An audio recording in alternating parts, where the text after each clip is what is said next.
Hey everyone, and welcome back to the channel. My name is DFree, and here today we have a lot of interesting things going on Dragon Ball Legends in terms of the banner releases and things like that. Also, another Legends Limited character on the heels of Dual LFs, they were on the heel of, UI Goku coming out, and it's just like, I have a lot of things to say about that and talk about. So anyways, stay tuned. Be sure to listen through the entire video if you can, if you have the time. If not, please come back later and finish it. That being said, today's video like goal is 2,000. If you guys enjoyed the video, hit that thumbs up and don't be afraid. Let me know in the comment section down below. Are you guys hype about this banner? Also, what you guys think about some of the things I'm going to talk about later on whenever I get to that. Like, again, the LFs and stuff like that. So, the big deal about last night was... So, yesterday I did a video on the V-Jump that was saying that we were going to get Android 21, the good version. As you see, that is a thing. That's actually kind of surprising that she's coming out literally right now, because most of the time V-Jump stuff is about 2 weeks or so in advance of the actual banner releasing, and that would have lined up pretty well with the Valentine's Day and stuff like that. So this is kind of weird. It's a little bit before the Fighters anniversary, so I don't know if they're trying to tie in with that by some measure. Also, obviously a few weeks earlier than Valentine's Day, so I don't really know what the plan is here. Also, not only that, they also are pairing her with, again, a Legends Limited Gohan who has the one arm finally. So finally a game besides Buchigiri and I think Dragon Ball Z Sagas. Anyways, those are the only two games as far as I can recall that actually did the one arm thing. No, it wasn't something they couldn't do. They just don't do it. Anyways, that being said, yes, I'm excited about that. So I actually really am hype about these two characters being released. And here's how they look. So Gohan is yellow. We have a preview for Gohan. We also have a preview for 21, which I guess I can go over. I wasn't going to go over, but I guess I can go over it very briefly here and kind of talk about 21 a little bit. Because, again, this was released last night, and I didn't expect this at all. I knew the Zenkai was coming. I shouldn't expect that character to come immediately, basically, after showing in the V-Jump. Anyways, so he's yellow, which is interesting. And then she's green. So we're going to talk about those colors in a moment. Just for the record, I don't think either is a bad color, but I don't think either is a great color. And that's just, that's a tentative statement. I need to go back and revisit like Future and their options for yellow. But I don't think green was the most pressing color on any of this Android 21's teams. But admittedly, I think the color that they needed the most on pretty much all her teams, females, whatever the case is, androids, regen, they all needed a blue, but they're getting one with the Zenkai, so maybe that's the case. It's not something to worry about. So let's look at Future Gohan first. So draws a special arts and nullifies unfavorable elements when an ally is down. So when an ally is defeated, he draws a green card and he goes neutral. Type neutrality is also, this is a second Future Gohan out of like what? 4? I think there's 4. Anyway, second out of 4 or so that has type neutrality. Apparently, they're not giving this dude type neutrality. So what that means is he's a yellow character. Whenever he's able to activate that, we don't know, obviously. We'll find out later. But whenever that is, he's going to be able to go neutral. And Gohan, for most notably Red Gohan, obviously is the best red character in the game, will not have type advantage. Now, will that matter in terms of Gohan? No. It will not matter. But for maybe some other red characters, it will matter. Like Super Gogeta, it won't matter for him either. You get the point. So, yeah, it's good for Gohan here, this Gohan, Future Gohan, in terms of being matched up versus red characters, though. Offensively, he'll be able to do a lot more damage to them as a last man standing, which it seems like he wants to be kind of a last man standing type of character, which kind of fits the motif of this Gohan in the Future Saga. So that being said, moving on here, his special arts buffs damage and nullifies attribute downgrades and abnormal conditions. So his green card buffs his damage and takes away, actually adds nullification to that. Yeah, so he is not able to get any downgrades or conditions. So that's very good. Again, it looks like they're building him up to be your last man standing type of character, which is interesting in relation to Sun Family, which we'll talk about, I guess, a little bit later. He also has a hybrid Saiyan first, endurance effect, and arts ceiling. So he has a ceiling slot. First hybrid Saiyan with that. Also, first hybrid Saiyan with the endurance effect, where when they're KO, they get to revive with, HP. Not exactly the same as the revive mechanic Cell has, but again, a ton of characters have endurance. Apparently, he's the first hybrid with it. So here's a look at the trailer for this guy. Any moment. There you are. Oh, I like that. Wait, what? I've only seen the LF, but I haven't paid much attention otherwise. Okay, blast armor. Okay.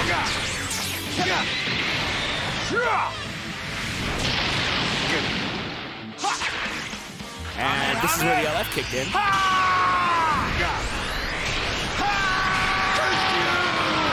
Curse you! It's over. Okay, so it looked like this was almost like, you know, this is where like I think it would have finished regularly, but you know, this is the LF part, I think. So if you're not getting the LF, I think it just ends with the smash down or whatever. Anyways, so I said that's interesting because I noticed, by the way, they didn't point it out, but it's in the video. His ult has blast armor, so again, he's going to be a really good character to have. I noticed here that they did a dash forward tap punch, and his animation is different. Right here, look, this is a dash forward. That's a tap punch. That's a tap punch. He has a custom tap punch animation because you can literally see the strike right before. And it knocks in the long range. This one knocks in the mid. That's a tap punch. Well, that's interesting. This is really cool to see, but it's also really interesting from the technical aspect of playing the game. And the reason behind it is, you know, you're going to have to learn how his tap punches look relative to the rest of the game. He's going to be like, what is this, the first character with custom tap punches? Seriously. So relative to the rest of the game, in high-level gameplay, this is actually a really big deal. So that's interesting to see. That's really, it doesn't sound like it, but it's a really big deal in high-level gameplay. So anyways, that being said, he seems pretty good. Like I said, being a yellow character, like I said, it's interesting, but it's great that they gave him type neutrality. He absolutely has to have it. It's actually really reminiscent of when Purple Broly was the meta, and they dropped that green future Gohan. And again, he has type neutrality as well. And it was like, oh, if he didn't have this, he'd get completely decimated, right? So yeah, he absolutely had to have it. I mean, there's not a ton of red units you're going to find in the meta. Aside from the Zenkai fighters, there's only like a few you're really going to see. So it's not like he's going to be, you know, decimated most of the time. But again, versus those Zenkai fighters, even with neutrality at a low star level, he's going to get shredded, ripped to pieces, which also is part of the issue with the exclusivity on Legends Limited characters, which I'll talk about in a minute. We're still going to get to that. All right, so here's the Future Saga tag. So in terms of Future, did they need a yellow? Sure. All right. And before this dude gets a Zenkai next week, right? Stop. Anyways, they are going to get a Zenkai, though. This dude is going to Zenkai. It hasn't been announced in the game, but it's going to happen. And sooner than later, by the way. He's going to get a Zenkai sooner than later. So that could be what they're trying to do here. Future returning a little bit to relevance with having that long big picture aspect of it. You have the Green Goku Black here, and you have a yellow character. Green, Yellow, Blue is a really good color trio in terms of the new Gohan coming out. And then this Trunks getting a Zenkai. But where does that leave Vegito? Is Vegito going to be better? Is it going to be one of the scenarios where at a high star level, Vegito is the character you run with the Zenkai boost? It depends how good this Trunks is, right? So that being said, that's something that they're probably going to be building towards with this team. So in that respect, sure, they could use a yellow. But I think there's other colors that maybe they would like to have a little bit more. But really, they're kind of set for most of their colors. I guess they could use another purple. That's not Vegeta. That's not Fusion Zamasu. That's fine. But they pretty much run too deep at every color. So there's really no wrong choice for giving them another color. They didn't need another red, right? They have like a Future Cell. Like, they don't really need much. So anyways, there's that. I guess if you want another future red buffer other than Goku and Zamasu, right? Goku Black. You get the point. Okay, so before we talk about 21, we're going to save her for the end of the video. I do want to kind of talk about what's happening in the game. So, like I said, it was really weird to see 21 being added on this banner, first and foremost, because of the fact that most of the time V-Jumps, and it's been like 5 or 6 times now, I guess if you include this time, most of the time V-Jumps are, again, a couple of weeks out, right? The actual character release. So, that's interesting. Also, the step up, because it's a step up, they talk about, you know, how it's going to be incentivized differently, I guess, in here somewhere. The perks are different from previous step ups, blah, blah. We'll see how that works. Last time they said that, people weren't happy. Anyways, so the step ups. They've actually been doing this thing, and I don't know if it's really caught a lot of people's attention. They've been doing the thing where they've actually been pushing step ups on a monthly basis and then leaving them up for a very long time before they actually transition to being the regular, like, stone version of the banners. And, you know, then those expire, and then another step up takes its place. They've been doing step ups, honestly, for monthly for, like, what? The last, like, 5 months? Something like that. Like, they really have. Like, they even made, like, this a step up just because, right? And they incentivized it by putting Vegito Blue on there, pre-Gogeta and stuff like that. So they've been dropping a ton of step-ups consecutively. And it seems like step-ups are something you're going to see on literally on a monthly basis here. because everything is a step up. Like everywhere you look, there's a new step up banner. I don't mind step ups. I think step ups are the best value to summon on. They're better than like regular banners and stuff. I guess it could be debatable if you want to pull on Legends All-Star, just because Legends All-Stars also come with those missions. But just in general, it's going to be step ups. But that's also excluding the fact that really the best banners to summon on in general are going to be the Zenkai banners, because those are the best characters in the game. Period. Like that's just, it is what it is. So other than that, though, they're dropping a lot of step ups. Now, what does that mean? That also means they're dropping LFs pretty much on a monthly basis as well. I mean, it's really interesting to see how this is going and how it's transitioning, and I don't think that the desired banner release is actually pretty good. I don't think it's good at all. They're going from a step up, like I said, step ups monthly, LFs pretty much paired on those step ups monthly, unless there's a down month like the Champa one where they decided to bring back an older LF like Vegito Blue. So there's that, but still, step up. New and then also like a recurring LF, whatever. So a new LF, recurring LF, step ups, monthly basis. That seems like something they're doing now. So something to also kind of be aware of in terms of like when you're going to pull on banners. But also they're doing the bi-weekly Zenkai thing that they've been doing for the last like 6-7 months or whatever it is. And it's starting to become like this really interesting dichotomy where, and it has been for a while, it's been trending in this direction, really where like you don't really need to pull on anything but Zenkai banners because Zenkais are so good. Now, obviously that doesn't apply to every Zenkai. Like this dude isn't super special. Like you're better off summoning for Broly if you had to choose between him and Broly specifically, right?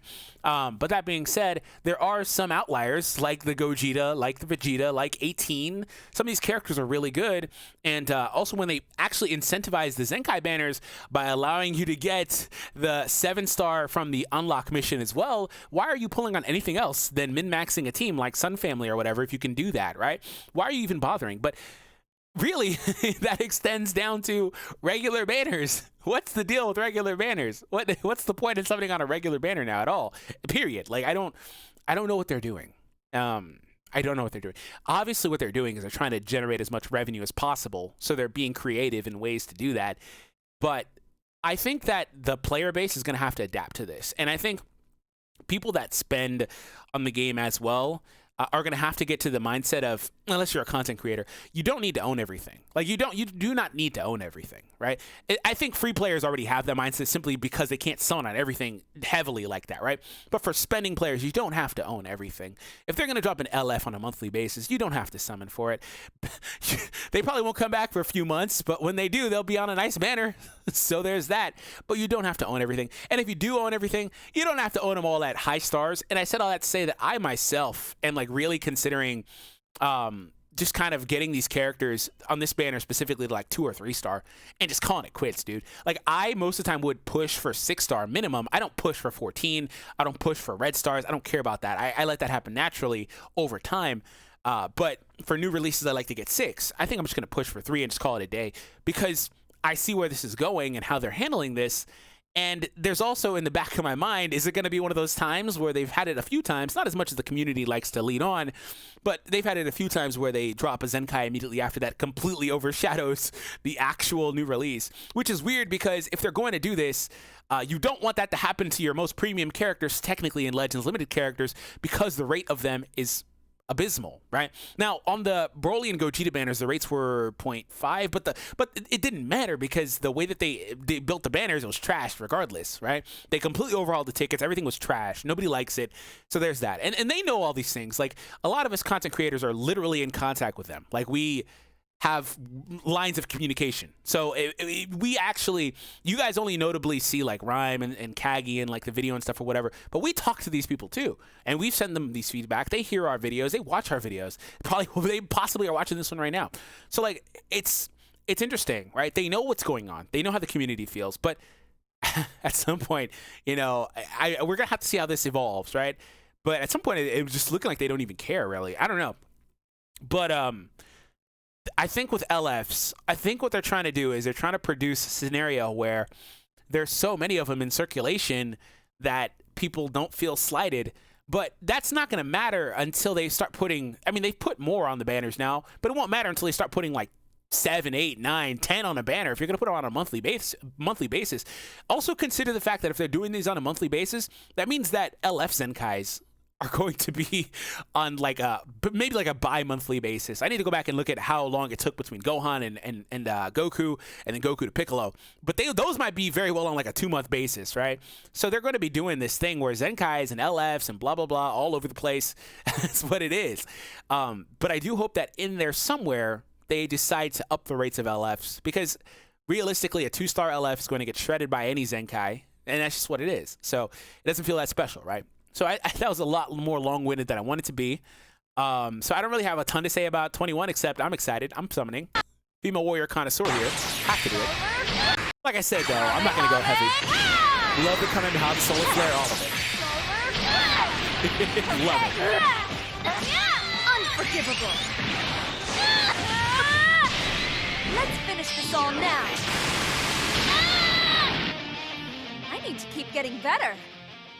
One thing I'll say is she has a unique where she gets bonuses by being with other 21s. I wonder if that's going to make it to where you need to run triple 21, or if it works with just the Zenkai blue one. And then on that note, I wonder if purple's going to wind up getting a Zenkai, because she's the odd lady out, right? So yeah, she's an all-arounder with good synergy with other 21s. I wonder if that's literally like something that's built into her, or if it's because the blue 21 is a support type unit, basically exclusively for, or most notably for other 21s, right? Because of the tag synergies. Her special arts inflicts flash while recovering ki, so the solar flare, buffs damage, and draws a blue card. Oh, that's fun. It draws a blue card. Use it to stop enemies in their tracks and finish them off. She also has an ultimate, so there's that. The ultimate's like right around, right here, right? This is the ultimate, right? Did I hear the activation sound? Forgivable. Yep, that's an ultimate. I mean, she did the Kamehameha. I don't know why I even need to question it. Let's start off with a blue card. When they do stuff like this, it almost makes you think like the character's like covering in, and they're like doing that as a cover or whatever. I don't know. It's weird. Obviously, that's a special move, so it wouldn't work there, but you get the point. I mean, not going to go into that rambling. Okay. So in terms of 21, like I said, is green the best character color? No. And most notably, I'm saying that because I don't like her being green for this team, because I think Vados is fine. Like, Vados is excellent. I was super excited to have Vados. And then, well, I guess maybe this team's best trio is still going to be Vados 21 and then Blue 21 and then 18, right? And that's just what it is. And then if you want to have more of an offensive version, I assume you'll sub out Vados as a green. Maybe even Kefla's still better because Blast Armor. Like, I don't know. We'll see what happens with this team.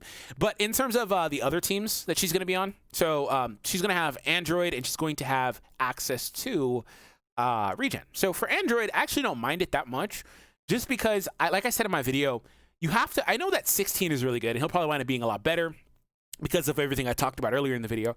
But you also have to consider the fact that you need secondary options for people that don't have, you know, the Zenkai 7 character. You need secondary options. This team needs a secondary green option. That's pretty good. So I don't mind that. So yeah, same goes for regen here for the most part.